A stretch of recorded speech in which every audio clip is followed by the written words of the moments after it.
China and Vietnam have pledged to be good neighbors and agreed to maintain peace in the South China Sea. It comes at the end of a state visit by Chinese President Xi Jinping, the first of its kind for a decade.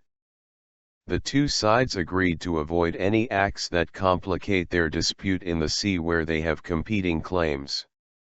Relations with Vietnam and other neighbors have been strained by China's moves to assert control by reclaiming land on disputed reefs. China's placement of an oil rig in waters contested by Vietnam last year sparked angry anti-Beijing protests across the country. China later moved the rig away. In a speech to Vietnam's National Assembly on Friday, Mr. Xi said the two countries were good socialist neighbors which should be able to survive any disruptions in relations.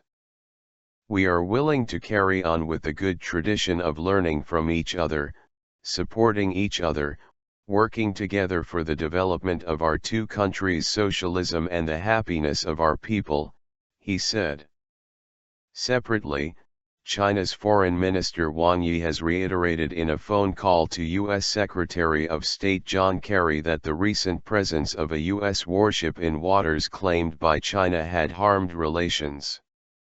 A statement on the Chinese Foreign Ministry website said Mr. Wang told Mr. Kerry that the vessel had harmed mutual trust and provoked regional tensions.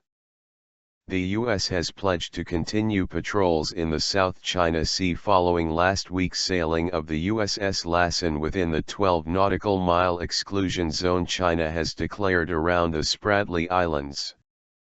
The U.S. Freedom of Navigation operations challenge what it deems to be excessive claims to the world's oceans and airspace. International maritime law allows countries to claim ownership of the 12 nautical mile area surrounding natural islands but does not allow nations to claim ownership of submerged features that have been raised by human intervention.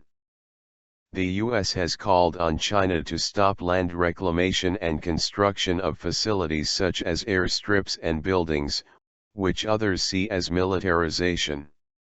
China has said they are for civilian purposes.